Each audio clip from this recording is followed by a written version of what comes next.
Bonjour à tous, je suis ravie de vous retrouver ce matin. Alors après avoir beaucoup parlé de décarbonation hier, nous allons ce matin parler RSE et Sustainability en compagnie de Cécile Soubrane-Weber. Bonjour. Bonjour.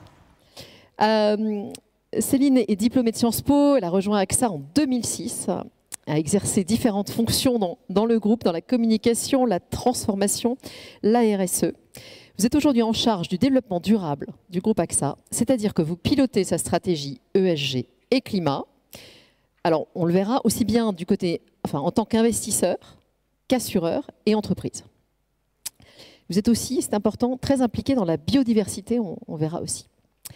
Alors, pour commencer, Céline, je disais qu'hier, on avait pas mal parlé de décarbonation. On a cité des mots comme RSE, ESG et Sustainability. Est-ce que pour commencer, vous nous reposeriez un peu ces notions qui sont à la fois proches mais parfois différentes? Alors voilà, quels sont pour vous les termes les plus importants aujourd'hui et qu'est-ce que ça veut dire exactement? Écoutez, avec plaisir. Déjà, bonjour à toutes et à tous. Je suis très heureuse d'être avec vous ce matin. Alors effectivement, on peut commencer par un peu une session. C'est vrai que dans le domaine de l'ESG, le développement durable, la RSE, on manie beaucoup de concepts. Si on y ajoute les acronymes, c'est la soupe à l'alphabet, très vite. Donc effectivement, c'est peut-être pas mal de commencer par reposer un peu les grandes terminologies, même si ce n'est pas non plus la science exacte. Mais en tout cas, voilà, en général, ce qu'on dit, c'est que la RSE, c'est la démarche volontaire d'une entreprise. Donc la RSE, c'est responsabilité sociétale ou sociale, des fois les deux aussi. Comme je vous dis, ce n'est pas toujours une science très exacte, mais des fois c'est responsabilité sociétale, des fois c'est responsabilité sociale de l'entreprise.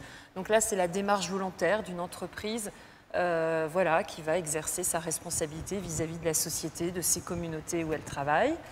Vous avez le concept de développement durable. Donc alors, la traduction de RSE en anglais, c'est CSR. Comme ça, tout de suite, on pose les choses au bon endroit, on range la chambre. Développement durable, ça va un petit peu plus loin. En général, ce qu'on dit, le développement durable, ça embarque la RSE, mais ça prend une dimension plus économique, plus business, on va dire, plus commerciale. C'est d'ailleurs pour ça que récemment, moi, on m'a rebaptisée, je suis passée de directrice RSE à directrice développement durable, quand au moment du plan stratégique d'AXA, on a souhaité marquer le fait qu'on rentrait dans une phase d'intégration business plus poussée. De développement business, en fait. Voilà, de développement business, d'intégration de ces dimensions sociales et environnementales dans le business de façon plus systématique. Après, ça ne m'aurait pas posé un grand problème déontologique de continuer à m'appeler directrice RSE. Et je dirais que dans le groupe AXA, on utilise les deux termes. Chez AXA France, c'est une directrice RSE. Voilà. Puis après, il y a le concept d'ESG, donc environnement, social et gouvernance. L'ESG, en fait, à la base, c'est une démarche d'analyse. Justement, qui permet de déboucher, d'aboutir à une stratégie de développement durable, une stratégie RSE.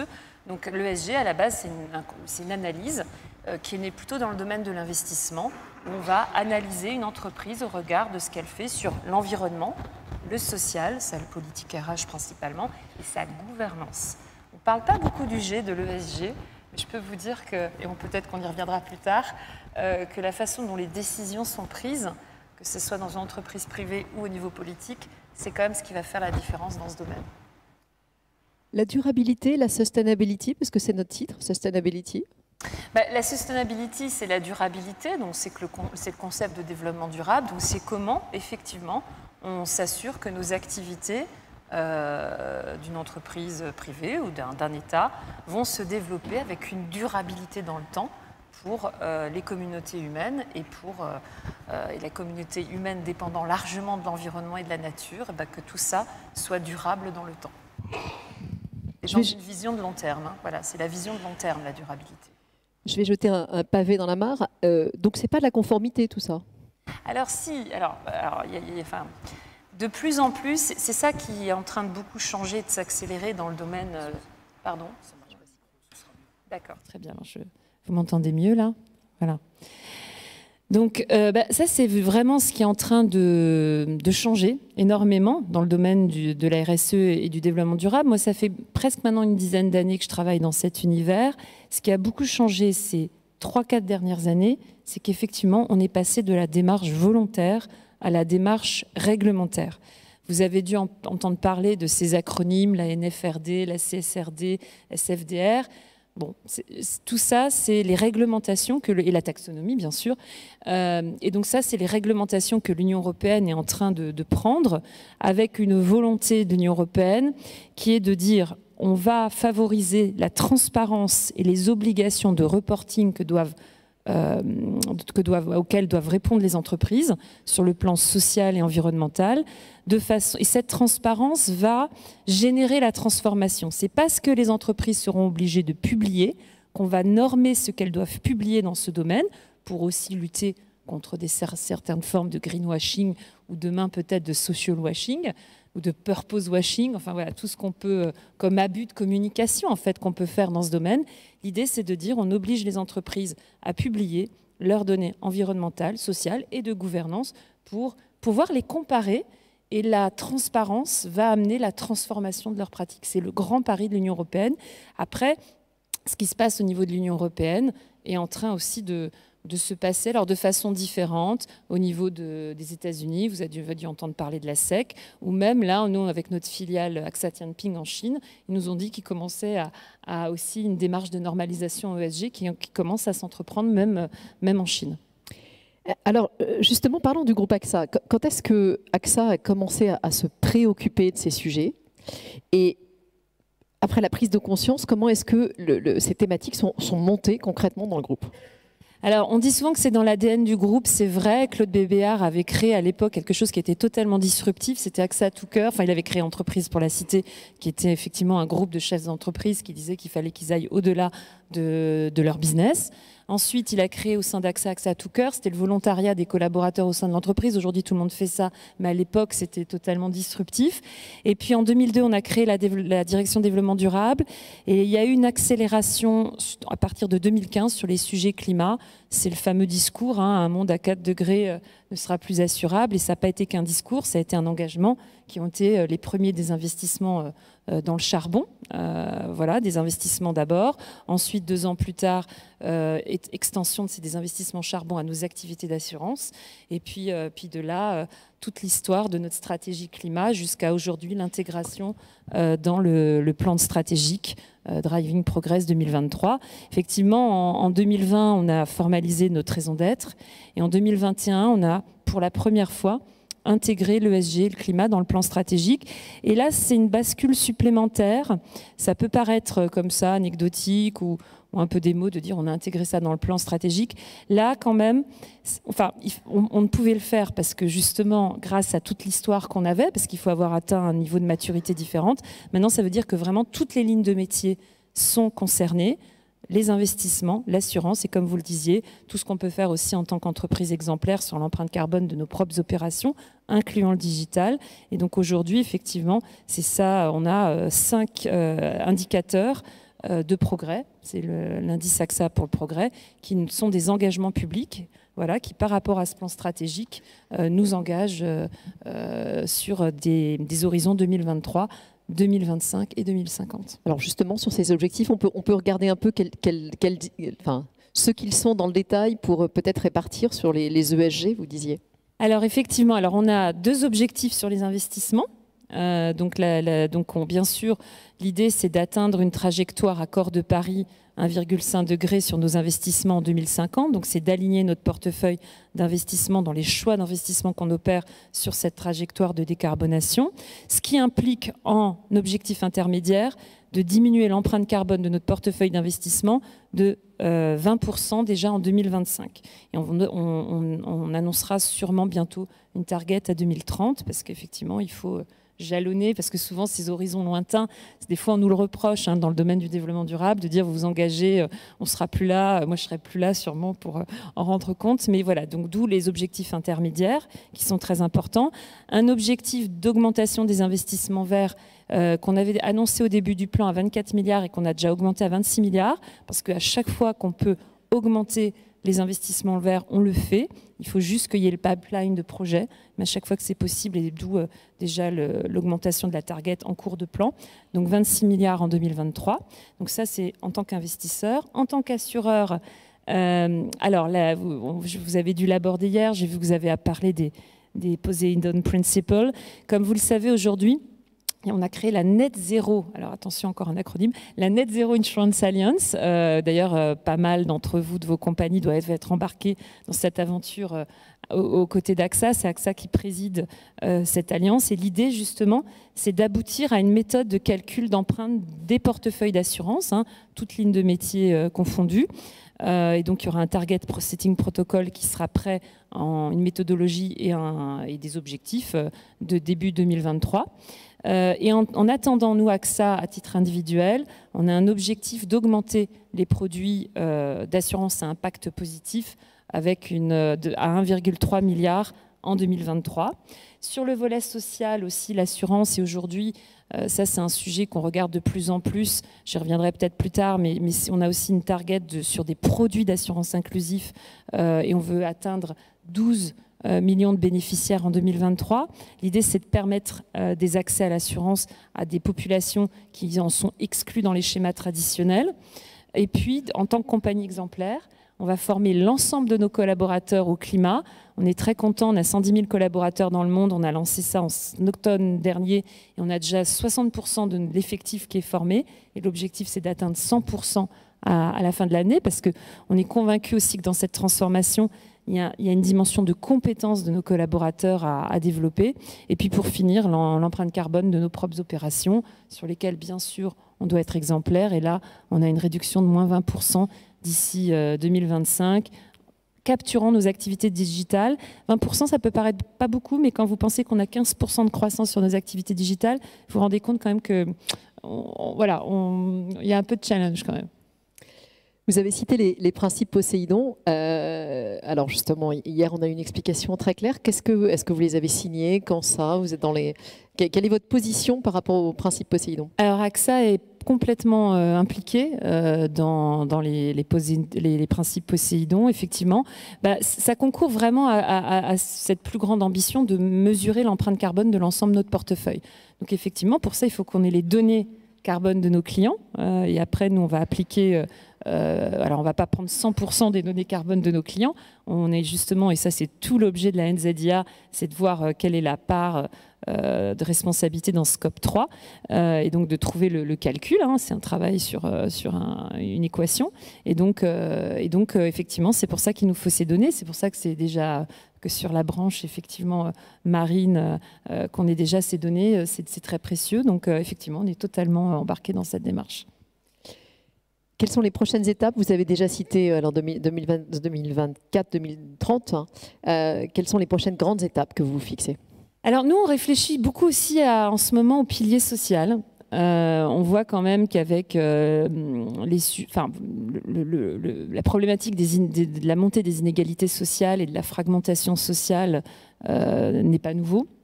Je pense simplement qu'il y a une priorisation qui s'est faite aussi sur le climat parce que de toute façon, il n'y a pas d'inclusion sociale non plus dans un monde à 4 degrés. Hein. La fragmentation sociale, s'il y a des sujets liés au changement climatique, d'accès à l'alimentation, des territoires qui deviennent inhabitables, la fragmentation sociale ne fera que s'accentuer. Mais il y a aussi des sujets de fragmentation sociale qui ne sont pas liés au climat.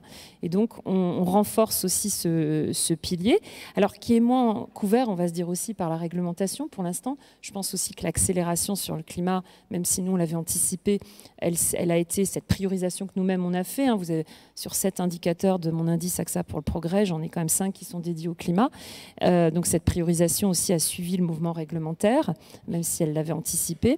Mais on se dit que... alors on a des signaux qui nous montrent aussi que la réglementation va aussi bouger maintenant sur le social.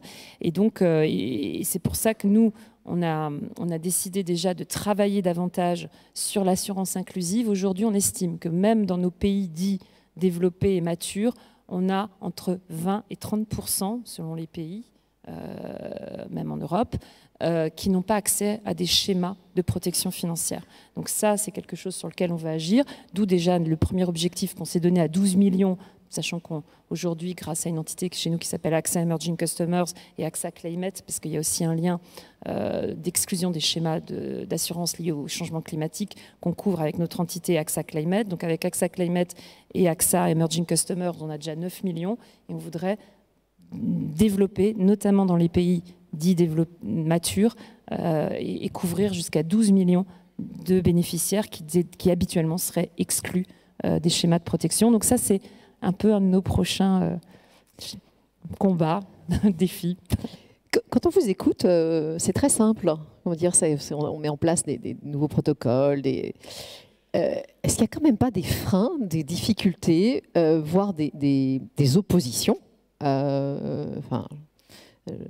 L'assurance n'est pas forcément même le secteur le plus écolo en avance. Je fais un peu de provoque. Donc comment est-ce que vous arrivez à culturer? Vous avez raison, c'est un vrai sujet et c'est des dilemmes tous les jours. Alors, je ne serais pas si sévère avec notre secteur. Moi, je pense que globalement, le secteur n'est pas en retard. On avait démarré un peu plus vite sur le volet investisseur institutionnel, parce qu'on est tous des gros investisseurs institutionnels. Et effectivement, sur l'assurance, c'est en train de se faire maintenant. Mais collectivement, oui, on a du travail à faire sur la décarbonation. C'est des dilemmes tous les jours. Moi, je le vois même sur le sujet entre climat et biodiversité. Vous avez des dilemmes entre les deux. C'est-à-dire, alors à la fois, le changement climatique exerce une pression sur les écosystèmes qui fait que on perd, il y a des pertes en espèces, faune et flore. Et en même temps, si on perd les écosystèmes naturels, je pense aux mangroves, aux barrières de coraux, c'est moins de résilience face aux catastrophes naturelles. Enfin, on voit bien qu'on a des cercles vicieux de ce type à gérer et qu'il y a un vrai lien climat et biodiversité. Et en même temps, il y a des vrais dilemmes.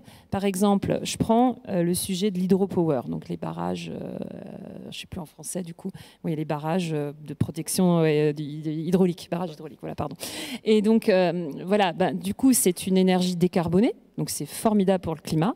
Mais alors, quand vous mettez en place ce type d'installation, vous noyez des écosystèmes, enfin voilà, vous vous empêchez des espèces d'animaux, enfin vous perturbez la diversité d'un écosystème. Donc il y a des vrais dilemmes comme ça.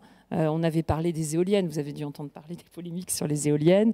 Donc voilà, il y a des sujets d'artificialisation des sols, de perturbation, là encore, des écosystèmes, des paysages, parce que la nature, c'est aussi des choses qui doivent nous préserver, qui doivent nous apporter du bien-être. Donc on voit que oui, il y a des gestions de dilemmes sur des grands choix. Et puis oui, au sein d'une entreprise, il y a des vrais arbitrages. Quand on a fait nos exclusions pétrole, oui, on s'est coupé des primes et du chiffre d'affaires. Donc, c'est des choix vraiment courageux, à la fois courageux. Après, on les a fait aussi parce que ça, quelque part, les exclusions nous permettent aussi à un moment donné de faire pivoter nous-mêmes nos savoir-faire. Donc effectivement, et d'emmener en disant, on va petit à petit, d'une manière volontaire, se désengager de ce secteur. Et ça nous pousse à avoir de l'appétit commercial pour aller vers d'autres secteurs, et notamment les énergies renouvelables, vers des secteurs décarbonés. On apprend, hein. Moi j'ai aussi beaucoup d'humilité, on apprend aussi dans ce domaine, chaque jour, on fait des choix, on apprend, il n'y a pas de... On dit souvent, nous, au sein d'AXA, no existing book. Il n'y a pas le livre qui nous dit comment il faudrait faire, avec le process déjà tout fait, tout élaboré, donc on apprend. C'est vraiment une démarche de test and learn. Aujourd'hui, par exemple, on était sur le sujet des exclusions. On continue à penser que les exclusions assurantielles liées au climat sont nécessaires, mais il faut qu'on intègre, il faut que nos exclusions soient moins binaires et qu'on adopte plus une démarche de transition. Donc ça, vous voyez, c'est aussi du retour d'expérience qu'on fait. Et voilà, on apprend chaque jour. Qu'est-ce que ça change? Vous avez expliqué à titre personnel que vous évoluez, mais si on regarde pour vos collaborateurs, qu'est-ce que ça change dans leur vie au quotidien? Est-ce que vous avez parlé de la formation, 60% qui sont déjà formés, mais est-ce que dans leur vie quotidienne, ça a eu un impact? Alors, je ne sais pas, parce que je ne connais pas le quotidien de tous nos collaborateurs. Moi, ce que je sais, c'est que, par exemple, j'ai un collectif aujourd'hui en France de 1200 salariés qui sont engagés pour le climat, qui se sont créés en collectif et qui, à la fois, s'engagent pour sensibiliser leurs collègues, pour changer sur leur vie quotidienne en tant que collaborateurs, le restaurant d'entreprise, le tri des déchets. Ils se sont beaucoup investis sur notre formation climat pour la démultiplier, mais ça va au-delà. Aujourd'hui, ils nous demandent des comptes. Voilà. Ils nous demandent pourquoi on a voté le Say on Climate de Total Energy en tant qu'investisseur, puisqu'en tant qu'investisseur, on a aussi une voix, hein, on vote aux assemblées générales. Ils nous demandent de nous justifier. Donc ça, c'est quelque chose qu'on sent très fort dans notre corps social. Et on voit le succès de la formation climat. Voilà, on lançait à l'automne 60% de collaborateurs formés. C'est quand même 3h30 à dégager dans son emploi du temps. Quand on a des souscriptions, de la gestion de sinistres à faire, on travaille tous beaucoup. Donc voilà, ça prouve qu'il y a une vraie motivation. Et oui, moi, ce que j'observe, c'est que, et ça c'est chouette quand on est directrice développement durable, c'est que les propositions viennent de plus en plus directement des métiers. Il y a quelques années, c'était vraiment la direction développement durable qui devait venir en disant bon, il faut qu'on change ça, il faut qu'on fasse une exclusion oil and gas, il faut qu'on fasse une politique pour les forêts, la protection des écosystèmes. Aujourd'hui, ça vient du terrain et directement des autres métiers. Voilà, et ça c'est formidable. On a vu récemment quelques affaires dans les médias sur le greenwashing. Alors, quel est votre regard sur le greenwashing C'est un vrai point de vigilance. Alors, le greenwashing, il y a les accusations... Peut-être un point de définition, peut-être. Oui, le greenwashing, c'est quand une entreprise a des allégations d'être verte, de s'engager pour le climat ou le développement durable, et que ces allégations ne se vérifient pas dans les faits. Voilà, c'est ça le greenwashing. Donc aujourd'hui, j'ai envie de dire, dans les accusations de greenwashing, par exemple, nous, on a une ONG favorite qui s'appelle Reclaim Finance, qui nous accuse régulièrement de greenwashing. Ces accusations sont erronées. Voilà. Donc nous, nos engagements, on les a pris, ils sont publics, ils sont respectés, il n'y a pas de breach. Voilà. Après, il y a effectivement ce qui est arrivé à WS, où là c'est un peu plus embêtant. Donc WS, c'est la filiale de la Deutsche Bank qui, elle, est accusée de greenwashing par le régulateur. Donc ça, c'est un peu plus embêtant. Et effectivement, il semblerait que les fonds qu'elle a classifiés verts ne le soient pas réellement. Donc voilà, donc ça après la justice fait son travail. Donc effectivement, je pense qu'il faut être très rigoureux, je le redis, rigueur, humilité, apprentissage, et puis effectivement, d'où l'importance des méthodologies, des métriques pour rendre compte. Donc effectivement, il faut être très prudent dans ce domaine et authentique dans l'engagement. Vous avez évoqué tout à l'heure des exclusions. Est-ce qu'il y a un risque pour certains des acteurs qui nous écoutent que vous refusiez de couvrir dans l'aérien, dans le maritime, certains acteurs du transport, et pour quelles raisons? Alors, les exclusions, elles font partie, enfin, c'est pas vous êtes encore tous plus experts que moi, mais les exclusions, elles ont toujours fait partie de l'assurance. Donc ça fait partie de notre métier. On a mis en place des exclusions. La logique des exclusions qu'on a mis en place sur le charbon et sur le pétrole, c'est de dire, au fur et à mesure que les alternatives existent, il faut qu'on puisse petit à petit se désengager dans le secteur pour aussi créer l'appétit pour aller sur d'autres secteurs. C'était ça la logique. Aujourd'hui, clairement, il faut qu'on regarde aussi, comme je le disais tout à l'heure, les parcours de transition. Je pense qu'aujourd'hui, on va encore plus regarder et on va travailler chez AXA encore plus dans, finalement, ce qui va plus compter, c'est où en est une entreprise dans une transition, dans un parcours de transition, que plutôt avoir cette approche binaire, noir ou blanc. On sait que le parcours de décarbonation, même si c'est urgent, même si le sujet climat, effectivement, il y a une pression quotidienne, on sait que la transformation industrielle et technologique derrière, elle n'est pas simple. Donc on va regarder les parcours aujourd'hui de plus en plus. Alors, en guise de conclusion, est-ce que je peux vous demander quelques conseils très, très concrets pour ceux qui souhaiteraient engager ou avancer dans une démarche de durabilité dans leur entreprise? Par quoi est-ce qu'il faut commencer? Qu'est-ce que vous mettriez en avant? Alors moi, mon conseil, et je l'applique encore au quotidien, parce que même si on couvre maintenant beaucoup d'activités chez AXA, j'en ai toujours une que je découvre, je dis « Ah, là, il y a un truc à faire ». Donc il faut toujours commencer petit. Moi, c'est mon conseil, commencer petit. Commencer par ce qui est facile. Et déjà, ce qui est facile, enfin ce qui semble facile, déjà demandent un effort hein, dans une entreprise. Mais ces quick wins, ils sont super importants parce que c'est ce qui va vous permettre de prouver au reste de l'organisation que c'est possible. Et donc, commencez petit, commencez par les choses les plus évidentes pour lancer la dynamique. Moi, c'est le conseil que je donne à tout le monde, que ce soit des jeunes talents qui ont envie de s'engager dans ce domaine ou à d'autres directions développement durable dans des boîtes moins avancées. Voilà. Commencez petit et par les choses les plus évidentes. Merci beaucoup, Céline Soubrane-Weber. Merci à vous.